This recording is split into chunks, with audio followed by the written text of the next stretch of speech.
Hello. Welcome. We're about ready to get started. If I could ask everyone to kindly take their seats. You're welcome.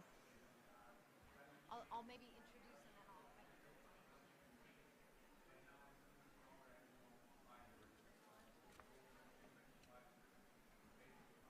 Okay. I mean, it's up to you. I guess maybe if you want, then I can just introduce you and call you up to the stage. Yeah. I can, yeah, we'll do that. All right. Welcome, distinguished speakers, guests. On behalf of WWF and Ørsted, it's my pleasure to welcome you to our event this afternoon here in Montreal at COP15. My name is Polly Merriman, and I work for WWF's Global Oceans practice, where we're working to secure a productive and resilient ocean for the benefit of people and nature. I'm delighted to have the opportunity to moderate this event, Uniting Action on Biodiversity and Climate, where we will discuss the importance of integrating energy, climate, and biodiversity solutions to achieve a nature, climate, and people-positive future. We're here at COP15, where the urgency to address our biodiversity crisis is central to our discussions. And coming so close on the heels of COP27 in Egypt, we're increasingly aware of the interlinked nature of the climate and biodiversity crisis. Ocean-based climate solutions hold huge potential for climate mitigation, adaptation, for building resilience, as well as conserving biodiversity if implemented in the right way. By 2030, the global installed offshore wind capacity is expected to increase more than tenfold compared to today. If this expansion can be scaled in a way that can support rather than undermine ocean biodiversity, it can provide a net positive impact for nature, climate, and people. Choosing to do this requires clear and urgent action from industry, the conservation and scientific communities, and policymakers. We have an exciting program ahead of us, as our distinguished speakers are already working on solutions critical for this transition, and will speak about the actions needed from the public and private sector to advance these, and how global actors can further collaborate to meet our 2030 goals. I'm therefore delighted to welcome Marco Lambertini, Director General of WWF International, who will kick off our discussion and help set the stage about the critical moment we find ourselves in and the urgent need to cast aside business as usual to address our combined nature and biodiversity crisis. I'm also delighted to welcome our co-organizer from Ørsted, Ben Sykes, Head of Environment, Consenting and External Affairs from Ørsted, who will kindly share his perspectives on the essential role of the private sector in advancing offshore wind with benefits for both climate and nature. I'm also pleased to invite Dr. Varsha Vijay, Technical Director of the Science-Based Target Network, who will speak to the role of science-based guidance for companies to drive positive corporate action for climate and nature. And I'm also very pleased to invite Adrian Portefeuille, Partner and Associate Director of the Boston Consulting Group, who will speak about the role of the ocean to our economy and our societies, and the growing recognition of the urgent need to advance integrated nature and biodiversity solutions. Welcome, everyone. And now I would like to turn to you, Marco, first. Momentum is building here in Montreal for securing an ambitious global biodiversity framework. We'd love it if you could kindly help set the stage about the urgent need to build a future where people and nature can thrive, and the importance of partnerships and scalable solutions that can contribute to advance this goal. Marco, if you have a microphone that works, the floor is yours. Does it work? Yes, yes. Great. Thank you very much, Polly. Thank you, everybody, for joining. Let me just say, first of all, maybe 2 words about what actually happened before COP15. And because I think a lot has happened in the lead up to this conference. On one hand, we have really begun to understand in the last few years the dependencies and the implications of nature loss on our economy, on our society. And so the whole discourse, the whole debate about nature conservation, the need to halt and to reverse nature loss, has taken a completely different direction. Until now, it was mainly, if you like, a moral issue of coexistence with nature, respect of nature, which is, of course, very strong today. Personally, feel very strongly about it. My organization does as well. But today, the focus has also moved to what nature loss means to us as a society. The World Economic Forum, in the last 3 years, Global Risk Report, has seen environmental concerns being at the top of society and corporate concern. Biodiversity, for the first time ever, 3 years ago, appeared in that global report.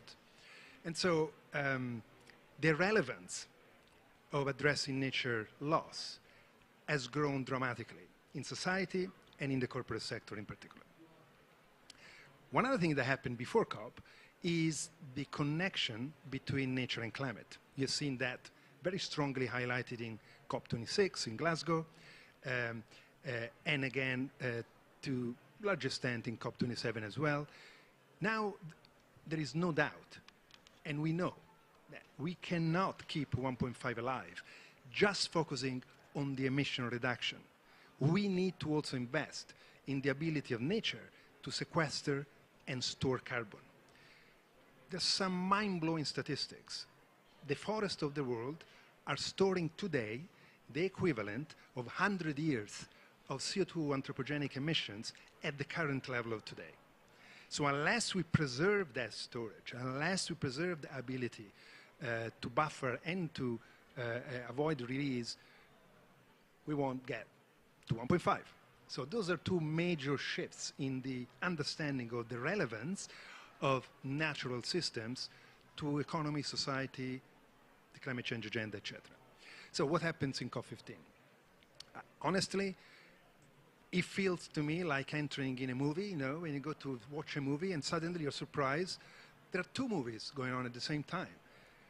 Very different. One, slow motion, in the negotiations. The other one, full of energy, full of ideas, creativity, engagement, here, outside.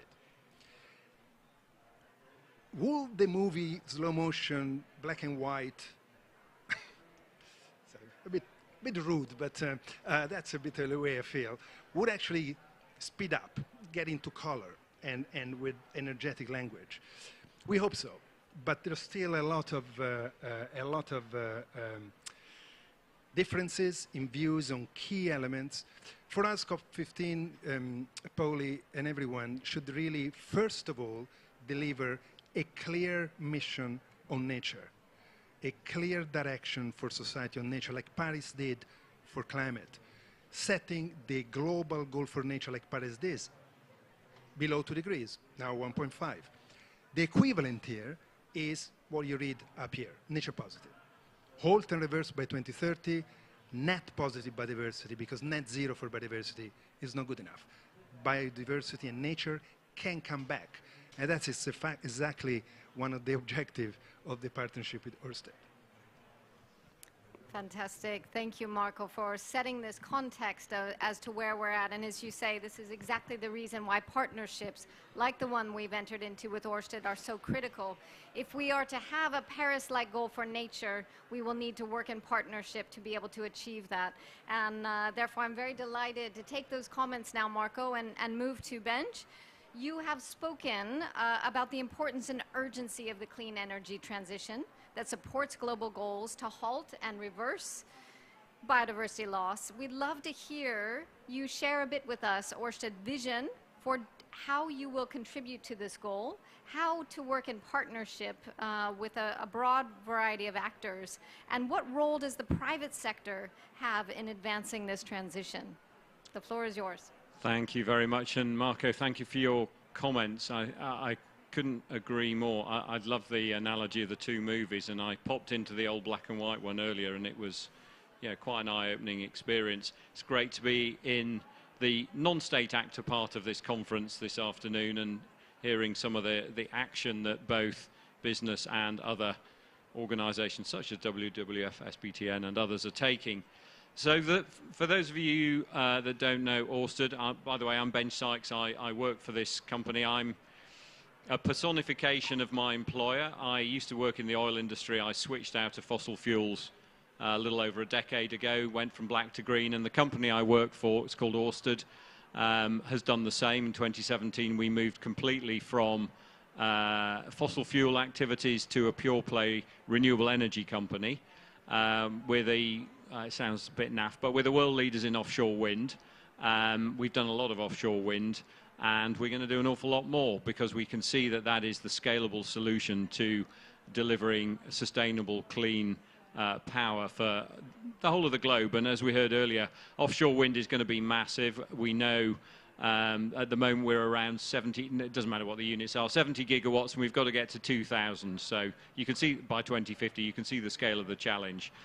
But our commitment is not just on climate, it's also on planetary health more generally, and specifically around biodiversity.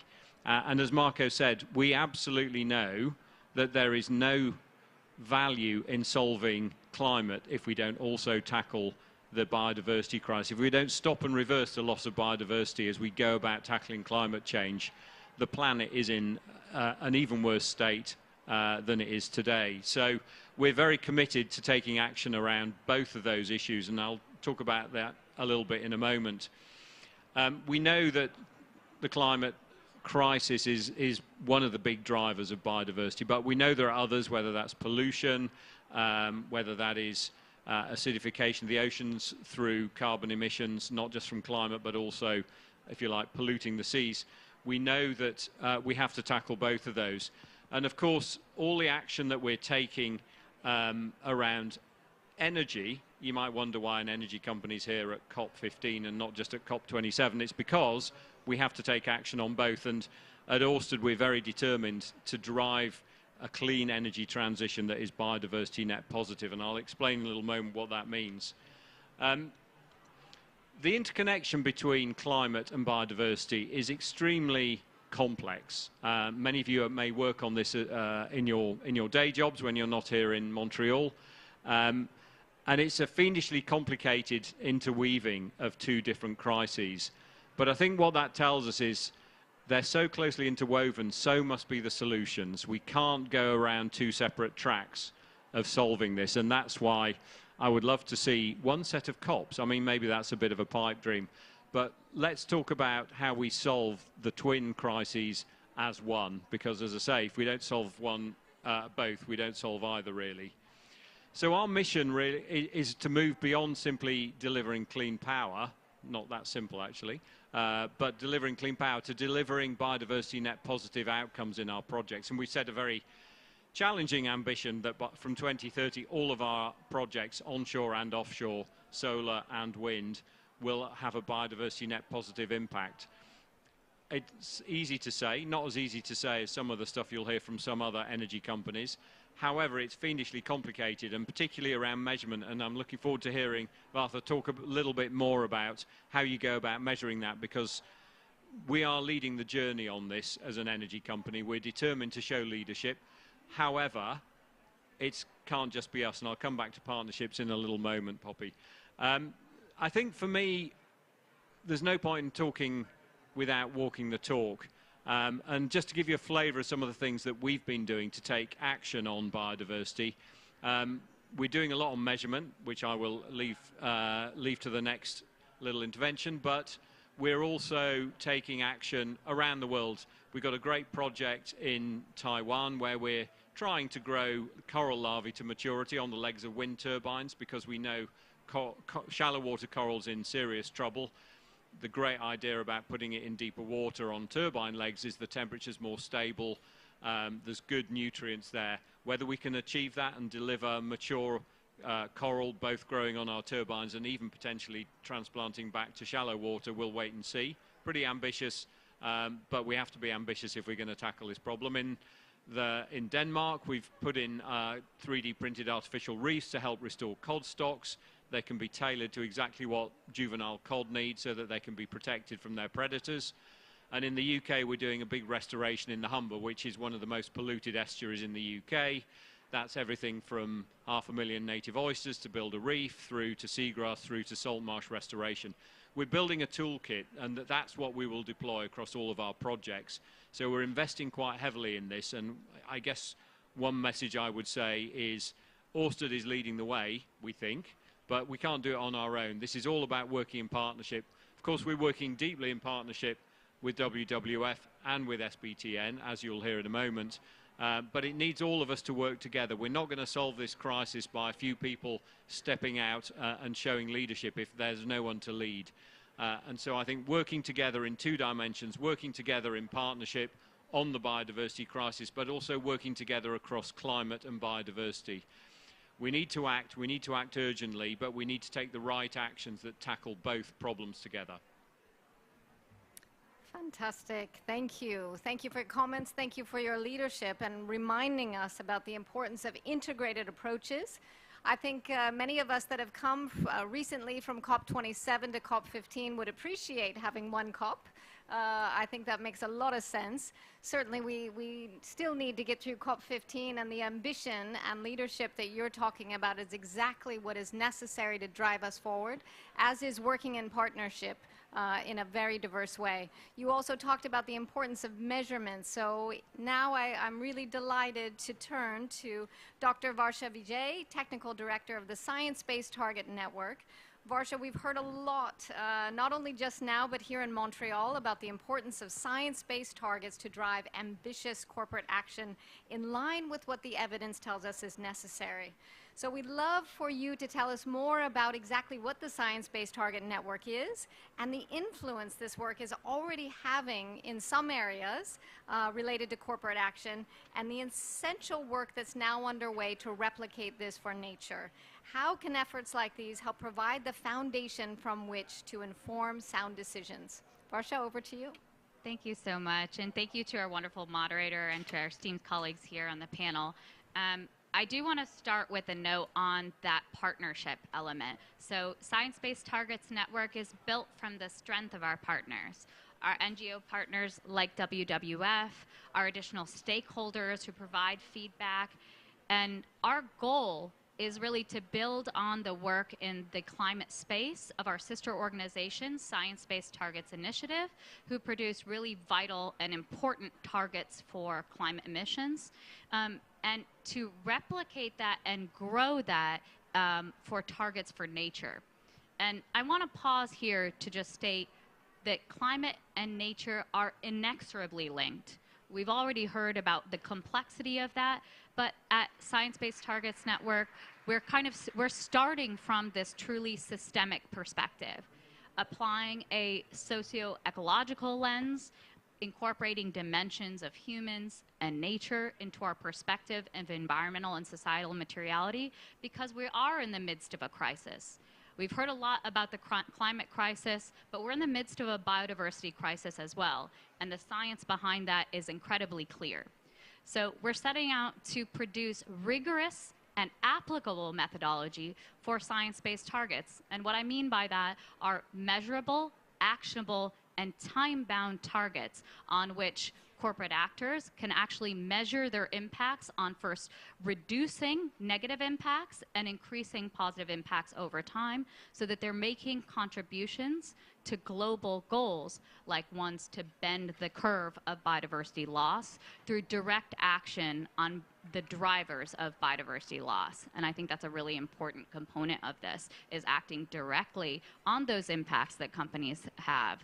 And what I think is really powerful in kind of twinning the feedback of the NGO perspective on kind of the ambition we can have in the policy realm with the actions that non-state actors like companies can take, is that we learn about all the different pathways we need to catalyze in order to reach our goals. And as part of that, we have this really important transformative component of companies altering their business models in order to really address negative impacts and kind of go beyond that to kind of revisit the question exactly of how the company works. So those are really important. In early 2023, we'll be releasing the first methods for the science-based targets for nature, and those will focus first on systemic assessments. And I had a great conversation here about how Ørsted is already applying some of those methods to kind of evaluate impacts, and first use our draft methodologies right now to think about systemic impacts on nature and climate, so that when you're looking at your impacts, you're actually considering climate and nature in the same breath, which is really important in kind of evaluating steps forward.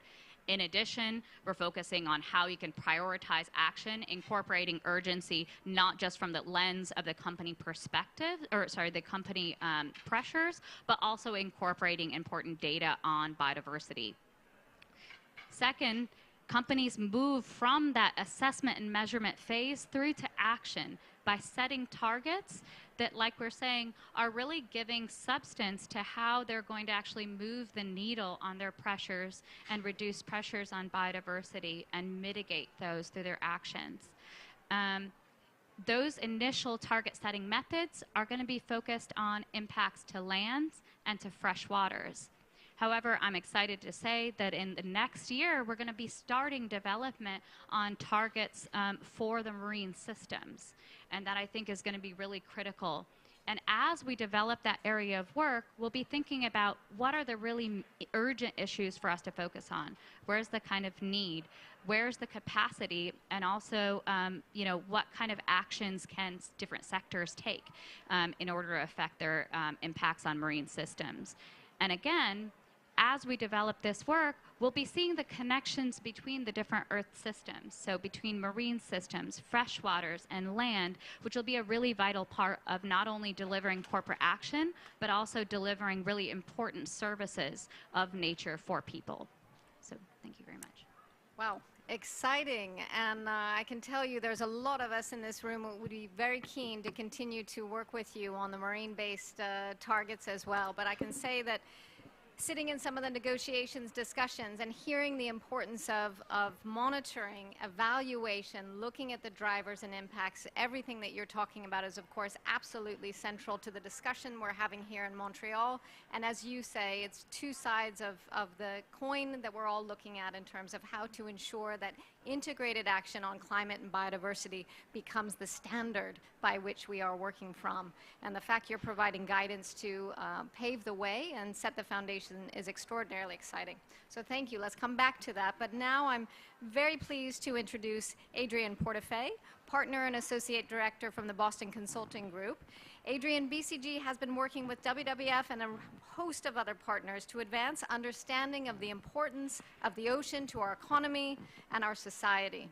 Please, we'd be delighted if you could share with us more about this work and the efforts underway to advance key enabling policies necessary to preserve the blue natural capital upon which we all depend. Thank you, Polly. Yeah, so look, I think it's really important to highlight the economic value of biodiversity, and this is something that's often overlooked. We don't necessarily realize that a lot of sectors are heavily dependent on biodiversity. Some analysis tell us 50% of all sectors are, heavily dependent on biodiversity. And within biodiversity, many of us tend to then overlook the part of biodiversity and the ecosystem services that are coming from what's happening underwater, right? The marine part of biodiversity. So I'd like to sort of reiterate some of the key messages that we found while working with WWF. So the ocean is truly an economic powerhouse. Oceans provide a range of ecosystem services that most people think of things like shipping and fisheries, but they go much, much beyond that. And so it might be the ability to have renewable energy that is very stable and predictable, but it could be also drugs and cosmetics that come from ingredients that are straight out of the oceans. And that put together, and I'm not even talking about tourism, which 80% of tourism is thanks to pristine coastal landscapes. And so when we put all of these things together, we realized that the ocean economy is worth about, conservatively, about $2.5 trillion. This is a huge amount, and in fact, if the ocean was a country, it would be sitting at the G7 table. So it's not a country, but maybe in one way or another it should be, should have a voice that is comparable to that of G7 countries. And that's true in very developed economies, but it's also true in the global south. If you look at the Baltic, for example, we realized, we did an assessment of employment and economic value, and the difference between a healthy Baltic Sea and an unhealthy Baltic Sea is 500,000 jobs. But if you look at Melanesia, for example, the value of the ocean economy there is absolutely huge as well. It would qualify as the third economy in the region. So it is true all over the world. The thing is, this economic value is coming from environmental assets under the surface, right? The seagrass, the coral reefs, the fish stocks. These are worth dozens of trillions, about 25 trillion. But unfortunately, by getting value through sort of over-exploiting some of these assets, we are killing the golden goose. So there's really a risk that we over-exploit and sort of until those assets are gone, until there is no more value to be derived from those assets. So we need to really start looking not only at our dependence to nature, but our impact on it and how we thank it for everything it's giving us. All sectors have a role to play there. It's not only about overfishing. It's not only about shipping. There are a wide range of impacts that sectors, all kinds of sectors, are having. If you think of greenhouse gas emissions, obviously they are having significant impact on ocean acidification, deoxygenation, coral bleaching, which have terrible impact on wildlife in the ocean. If we think of pollution, for example, plastics, 80% of the plastic that ends up in the ocean is coming from land, right? There is a problem with plastic from sort of fishing gear, but that's only a minority of the plastic that ends up in the ocean. So it's about the PET bottles we're using. It's about the microplastic from the tires on our cars. It is what we are doing on land.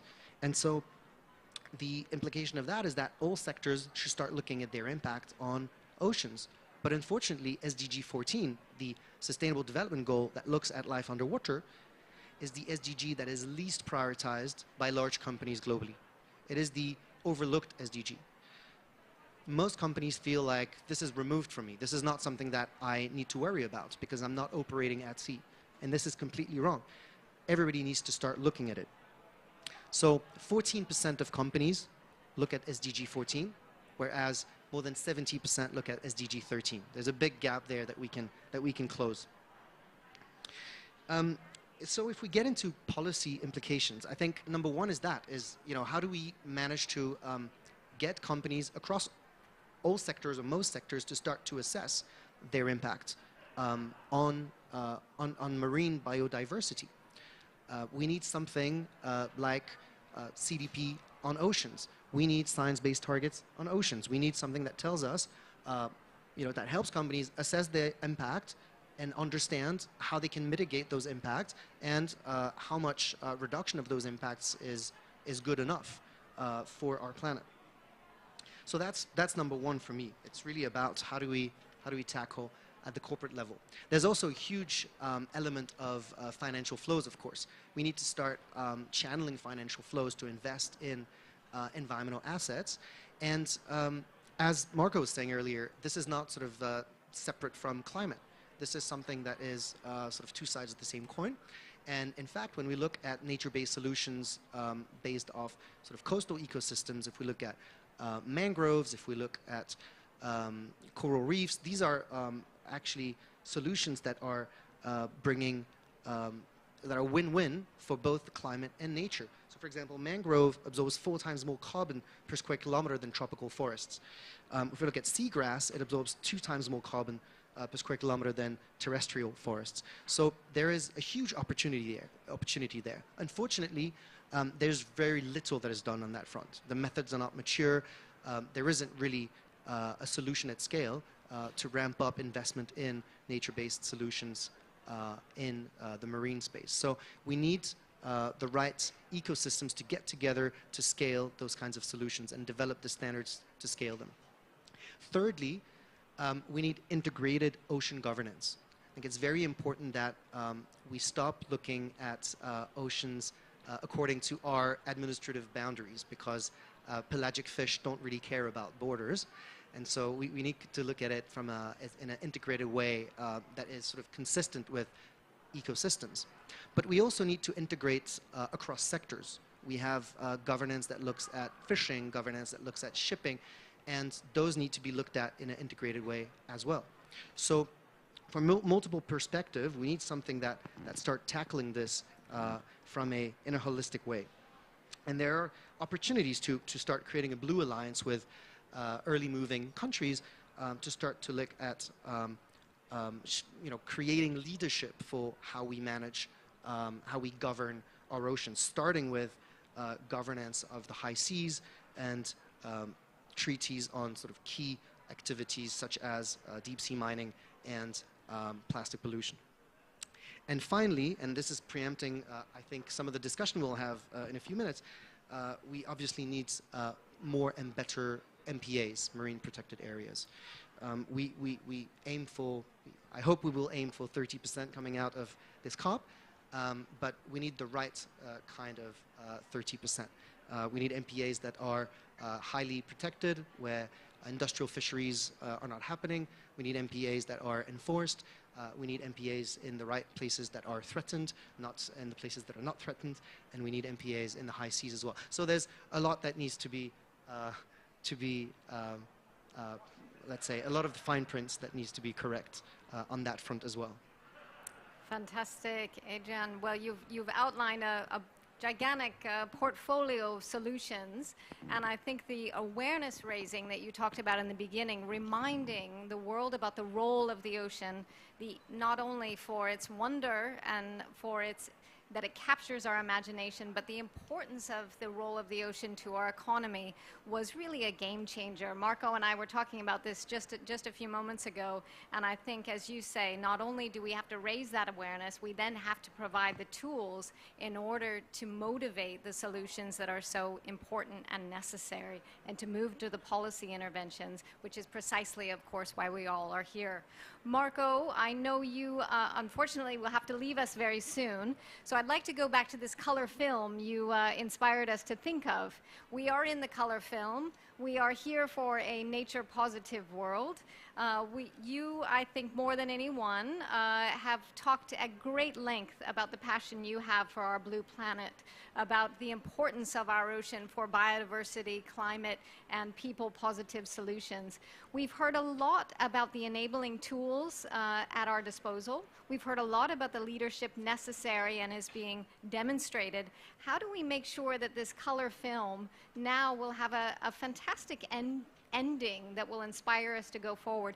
When you leave COP15, what does success look like for you, for all of us, and how do we ensure that what we're talking about here can be realized and made kind of the standard by which we all operate from? What are the incentives that are needed? What are the barriers that need to get out of our way? And I've just given you about a half an hour of things to talk about, and you need to get off the stage. But over to you, Marco, before you have to leave us. Yeah, we need a panel, or maybe more than one, to talk about all this.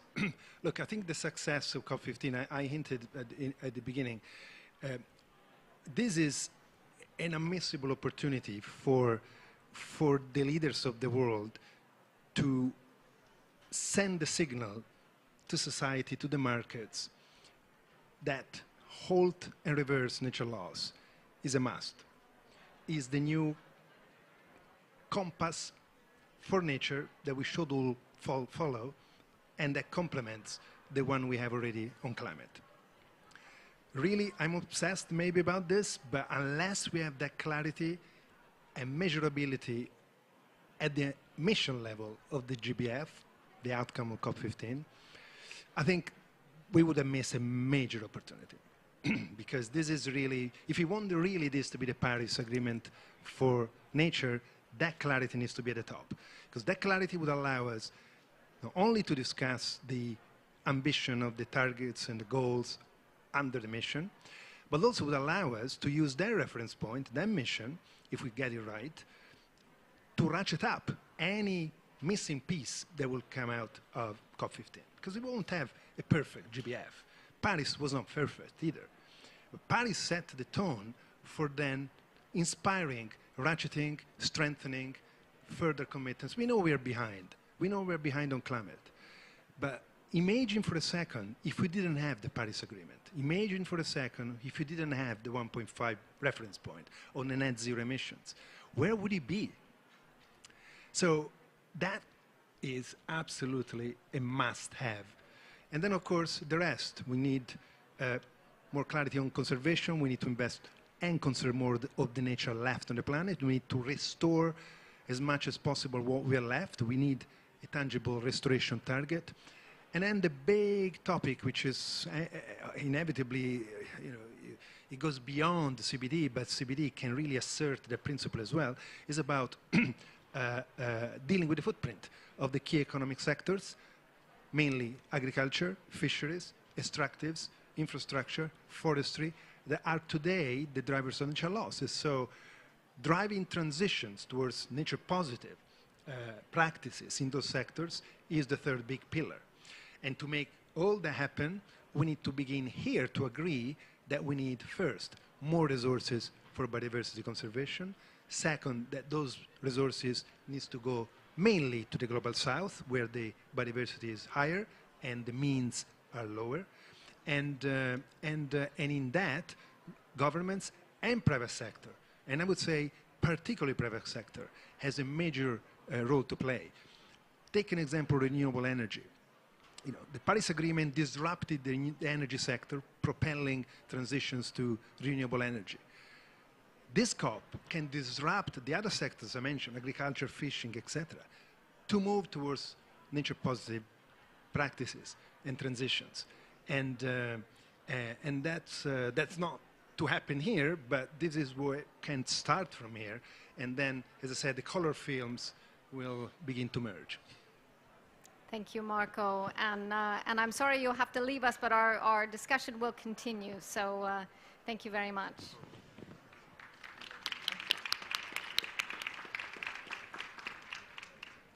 All right, now, if we continue our color film, well, he's back. The film continues. Benjamin, in this movie, Marco just teed it up for some positive disruption. You very nicely laid out the case for the leadership that you are showing. What additional incentives would you like to see in order to enable this positive disruption? And what barriers are still standing in the way? Wow, that's a big question. I guess at the heart of all of this is what Varsha is doing on measurement. If you think about climate, we have some very simple to understand measures. We've got the temperature of the of the atmosphere, of the planet, and we've got CO2 emissions. We need to find a way to really encapsulate, without distilling it reductively to a meaningless metric, we've got to find a way, I think, to challenge ourselves, challenge business, and call business out against their biodiversity performance in the same way that as a global society we now do on climate. You can't get away with ignoring the climate challenge in your business, but I don't think we've got to the point where businesses are really being called out on their impact on biodiversity loss, and that's because it's quite a difficult message to articulate. We've got to find a way of doing that. I don't mean to pick on anyone in particular, but there are certain companies here in COP15 who are talking in grand terms about biodiversity loss. Well, I think if you're going to be genuine and sincere and authentic about talking about biodiversity loss, you've also got to be serious about climate, and you've got to demonstrate that you're taking action on both. I don't think it's good enough just to talk in general terms about either of these without taking firm action on both.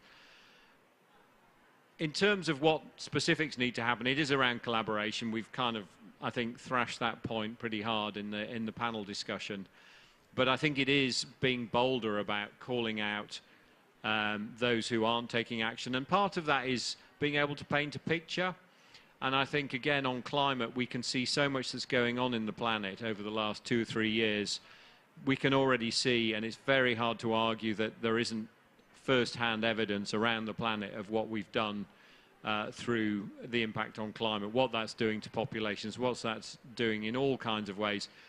We haven't really got that message yet on biodiversity, and I think until we do, it's a sort of thing that no one really can grapple with. And a bit like the old boiling a frog adage, by the time we realise as a planet, as a global society, quite what this biodiversity loss is doing to us as a, frankly, as a race, as a human race, it may well be too late. And I don't mean to be alarmist, but it is pretty scary. If we don't find a way to get this message across and to challenge business, challenge governments, challenge policymakers to come up with those integrated solutions across climate and biodiversity, we're in a pretty sorry state. So we better crack that. And yeah, back to SBTN really to help us do that. I think that's fantastic. We love to talk about bold, urgent action, and I think this is the discussion that needs to accelerate in the coming days here at COP15. If there was any moment we needed bold, urgent action that can transform our future, now is the time. So thank you for those wise words that we all need to act on collectively. But Varsha, I'm curious to hear your thoughts. Yeah, well, I think, Benj, you set out some tough goals to reach, and I want to start, I know we've hammered the collaboration element, but it is really key to say that I work with a community of scientists, scholars, experts who contribute to this, and that's really key to developing actionable guidance. I think we've alluded to it many times, but we've not kind of explicitly stated the dimensionality of biodiversity. We're talking about ecosystems, species, genetic level, and any measurement has to address the inherent complexity of biodiversity. That is the kind of first challenge we face. SBTs can be an implementation, a strong implementation mechanism for the goals, targets that are going to come out of this global biodiversity framework. And I absolutely hope that they are ambitious, strong, and connected to this idea of what is measurable in terms of progress. And as we're thinking about what those relevant metrics, indicators are, it is still an area that we have to have further work on, because when we're talking about a relevant indicator or metric for a country level progress, that's not necessarily the same indicator that's going to be responsive to company action, to local actions, to local degradation and biodiversity loss. And so we need that kind of twin guidance that's appropriate to scale, that's appropriate to action, and truly allows us to understand our impacts on biodiversity loss. So I hope, as Marco started us off by saying, that we recognize the need of, for all of us to kind of think about synergies between the policy mechanisms that we're talking about here, voluntary actions like those through SBTN, and the kind of suite of actions that can be taken. So yes, let's talk about conservation. Let's talk about public lands. Let's talk about private lands. Let's talk about oceans. Let's talk about freshwater systems. And let's talk about climate. And let's keep that systemic perspective as we move forward towards measurable progress that we can truly say contributes to a global goal like nature positive. Wow, fantastic, Varsha. I think this focus on the systemic approach, the importance and absolute foundational aspect of the integration that needs to happen, and also the very difference in the global nature of targets versus local versus what our private and public actors need to take. These are questions that demand investment, time, collaboration, and a great deal of focus so that whatever the ambitious outcome we are able to achieve here at COP15, we actually have the tools to go forth and ensure that we can achieve the level of impact that's required. So we all look forward to working with you on that. I just would like to come back, Adrian, to this idea that Benj was sharing in terms of the awareness of biodiversity is not at the same level of climate action. And of course, there was a tremendous amount of investment in building awareness around the importance of understanding climate impact. Given the awareness raising you were talking about in terms of recognizing the value of ocean ecosystems, what can we learn from the awareness raising in some of these different camps so that we can start to ensure that the broader public and the actors that need to move forward and change their trajectory, if you will, how do we ensure that we can bring the same awareness to biodiversity action? Yeah, that is a big question. Look, I think we have to admit that biodiversity and marine biodiversity is to an extent more complex than the climate topic. I know that it can be, surprising because climate is very complex, but it is more complex because of the multiple pressures, because of the local nature of these systems. And sometimes the science is not completely there yet, although Varsha will bring it to us very, very soon, together with the ecosystem. But I don't think we need to that should be a good reason to not act. I think we have many things that we can start to work with. So, for example, we as BCG, we've worked with the Ministry of Environment of France in 2019 to develop a tool that helps companies understand their materiality in vis-a-vis marine ecosystems, to understand based on the nature of their activity, based on their value chain, what kinds of pressures are most relevant, what kinds of metrics they should be tracking, and what are the sort of typical levers that they should resort to reduce their footprint. So, it's not quite there in the sense that it's not yet saying what good looks like. It's not giving you science-based targets, but it is giving you the tools to start acting and to start mitigating your impacts. So I think we should not wait for all the solutions, all the answers to be there to start acting. And to do that, I think we need to replicate some of the successes that we've seen in climate, some of the partial successes that we've seen in climate. And so, for example, SBTI, TCFD, really getting serious traction, and I think there is a really unique opportunity here to build on that with SBTN and TNFD. So I'm really hopeful that we'll be able to leapfrog the climate situation and sort of get to good progress in the coming years. I think another thing that we can look at is the UNFCCC high-level champion, which has been mobilizing non-state actors in climate action. And I think that's been really critical to help get all the people in the room and start to have a common conversation and not sort of separate discussions that are sort of subscale. It's been really important to reach the scale and to bring some of sort of standard ways to look at things.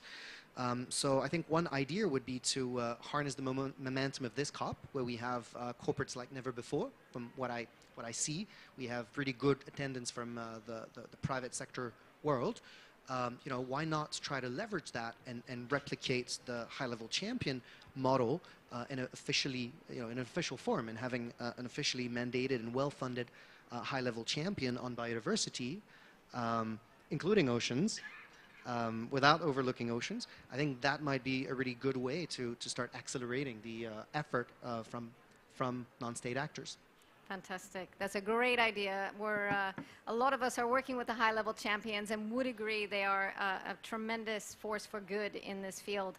I wonder, before we go back to the panel, I wonder if there's any burning questions from the audience. We have a few moments to open it up if there are any burning questions before we continue on the discussion with the panel. I see one. Let's see if we can.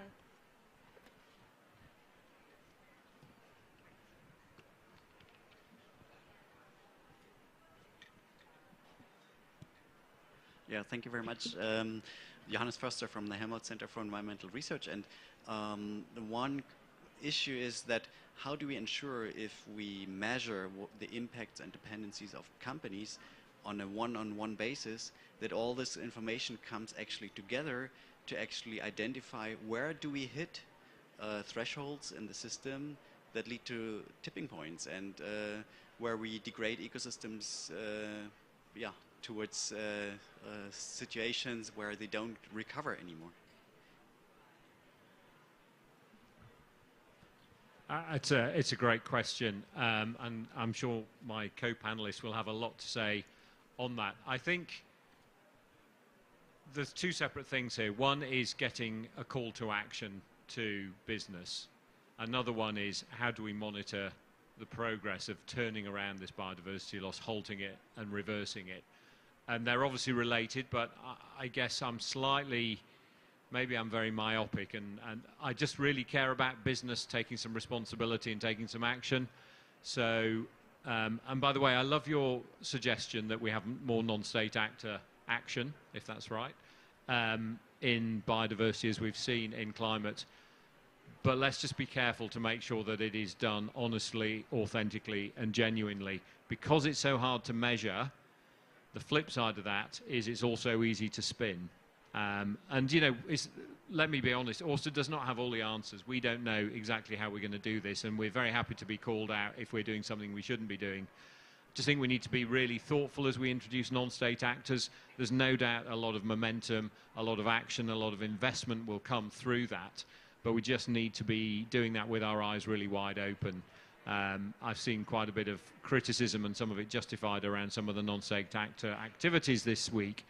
And I think that's quite right that that's been called out. So let's do that. Let's bring them in. Let's get that high-level champion for biodiversity going. But let's not do that without being cautious. But to your point, I absolutely think we need to not let that, how do we measure the whole global effect of human activity on biodiversity? It's got to be cracked, but I'm very myopically saying, come on, we've got to find ways to get business on the hook. It's got to be non-gameable. It's got to be really resilient. It's got to be disclosable, and it needs to become business as usual. That businesses disclose what they're doing on biodiversity every bit as much as they do, very happily now, disclose on climate.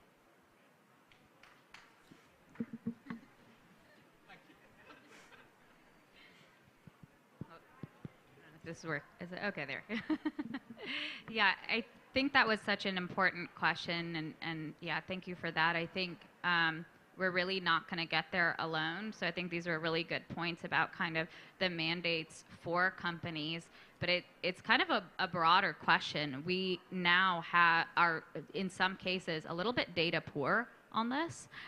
We need to twin information on pressures with information on states so we can understand where the contributions are happening. So where geographically, that location specificity, which we know is so important in terms of nature impacts, with the who, so which sectors, how, but also kind of identifying the complexity of stakeholders we're working with now. And doing so, understanding that pressure state causal relationship, which is a favorite of scientists, is really important in order to understand where those thresholds lie, how our actions might be contributing to them, and how also to set targets. But until we kind of get there, I think it will be really hard for us to have the knowledge we need. At SBTN, we do work with a number of academics, a number of scientists who are actually thinking really critically about where the thresholds are in different Earth systems, and when we don't have them kind of identified purely through the natural system, to bringing in knowledge of nature's contributions to people as a way of identifying where they lie. So I have real hope for the future, and coming out of this process, I think if we can all really work together to understand that, then we also can really set targets that are meaningful. Fantastic. I see one question over here, and then I think we'll need to wrap up. I also just want to note we have a climate communicator in the audience who has his own YouTube channel, Robert, so thank you for being here. And you might have some interviews on the stage after our session today.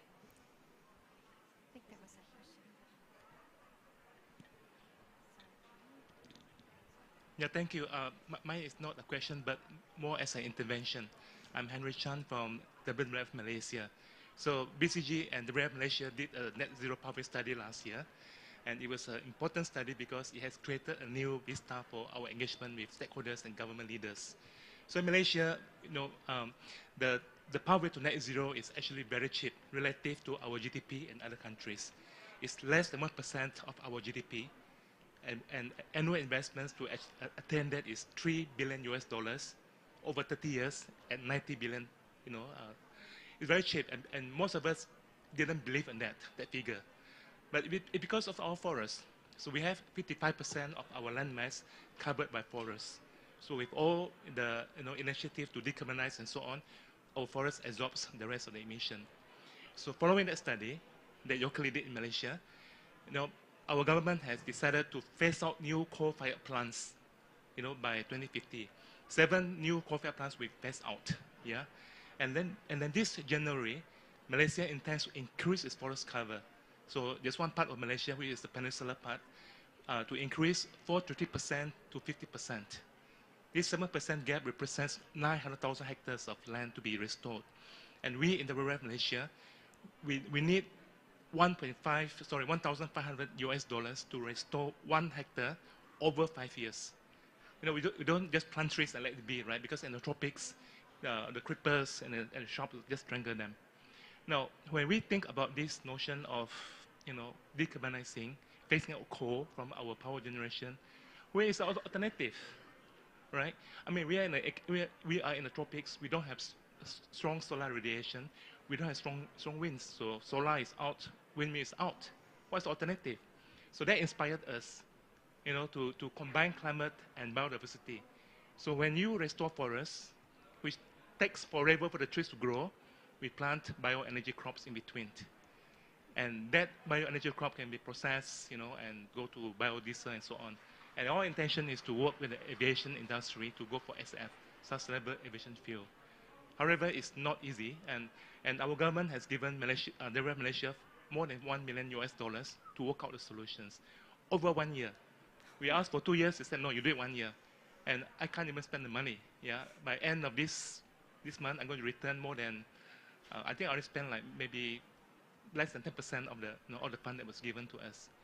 Now on oceans, we also learned that actually seaweeds is also an alternative.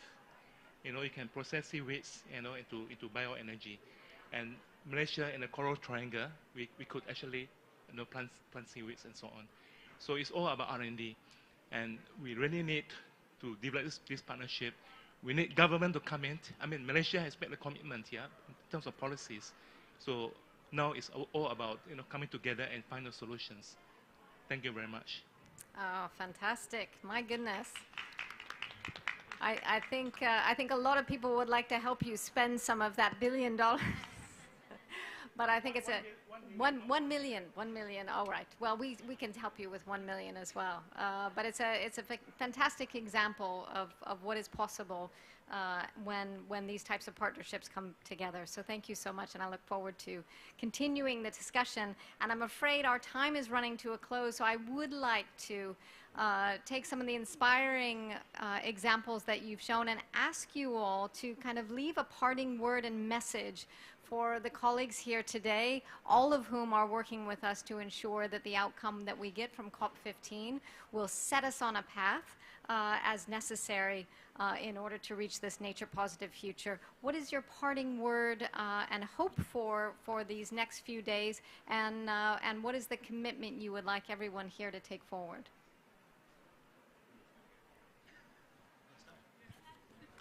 Sure.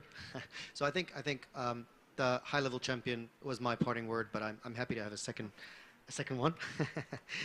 Look, I think it's interesting. We're talking about climate and nature, and how these are two sides of the same coin. And I think my experience working with the private sector is that, in a way, as you said, the nature side of things, biodiversity, is actually a way to sort of accelerate the climate agenda as well, right? So there are many synergies, which means that whenever we start looking into companies' climate or biodiversity action plan, we identify initiatives that are focused on one and also contribute to the other. So it is really more an opportunity than an additional target, than an initial sort of thing that needs to be put on the long list of things that sustainability teams need to do at companies. So I would really encourage, and I would really encourage companies out there to start going through a sort of full review of the impact of their climate actions on biodiversity and vice versa. And of course, moving forward, many of you have probably seen the analysis by IPCC and IPBES that show that some climate initiatives have a negative impact on biodiversity, but fewer biodiversity initiatives have a negative impact on climate. So I would encourage people to increasingly moving forward start with the biodiversity actions and see how that contributes to their climate agenda. Fantastic. Thank you. Adrienne, Barsha, over to you. Thank you. You know, I think this is a place where I'm hearing kind of growing momentum. And I arrived here, I think, feeling kind of discouraged about the status of negotiations. But as I stayed here, I have actually felt more hopeful about the energy in the rooms that I've been in, the interest and momentum to ensuring that we leave this this conference center, these rooms, with progress, definable progress being taken, the right collaborations in place. But one of the things that I've really learned listening into sessions, thinking about things, is that that progress has to bring everybody along. And so when thinking about how we implement these actions, I also want to come back to who bears the burden of action? You know, whose responsibility is it to address these impacts? And one of the things I'm really excited about, I'm a natural scientist by training, but I also think just as we're bridging the gap between climate and nature, we're also really bridging the gap between the social sciences and the natural sciences, between people and nature. And we're also seeing the critical linkages there. When we implement just solutions, those will be the solutions that are effective. We owe so much to the people who already are making demonstrable progress here, and I hope that all the solutions we're working on here bring everybody along. So that would be my party. Fantastic. Fantastic. Wise words. Thank you. And Benj, over to you. Thank you. Hard to follow those two. So, 3 eyes for the oceans, if you don't mind. Please. Integration. For me, integration of climate and biodiversity, we've talked a lot about it. We need to make it happen. We need to find ways to pull these two agendas into one agenda. Fully take your point around, you know, you can do climate and damage biodiversity. You don't really damage climate by doing, you know. So I think we just got to integrate. Secondly, we need to interact more. We need more interaction between business, between other non-state actors, between policymakers. We've got to collaborate more. We certainly know in our industry and in my company, we don't have the answers. We've got some, but not all of them. And thirdly, the third eye is integrity. We must do this. We've got to accelerate, but we must make sure that we don't compromise on doing it right. You know, in Orsted, we're just getting started, but we know we need to do it right now. We've got to do it right, and we've got to do it now. And so those 3 eyes for me are how we're going to do that. Thank you. Fantastic. 3 eyes. And you've given me a brilliant segue to talk about another event we will have on Friday, Eyes on the Ocean. 3 other eyes, well, some similar, integration, implementation, and impact. So you're welcome to join us. Listen, thank you all so much. It's clear we have to act with urgency to scale up integrated biodiversity, climate, and ocean solutions, such as offshore renewable energy. And we've heard important updates about the work underway and the leadership being taken to advance these solutions.